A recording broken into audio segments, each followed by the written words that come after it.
segunda peza que vou tocar en realidade é a primeira a que abre o disco que acabo de sacar no meu primeiro disco, que se chama Aí,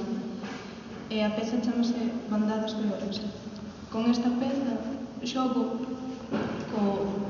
maravilloso verbo que temos en galego, que é o verbo aprender, que serve tanto para dar como para recibir coñecementos, e que para min é como un dos verbos máis importantes que ten acompañado a miña vida ata de agora, e agora que siga acompañando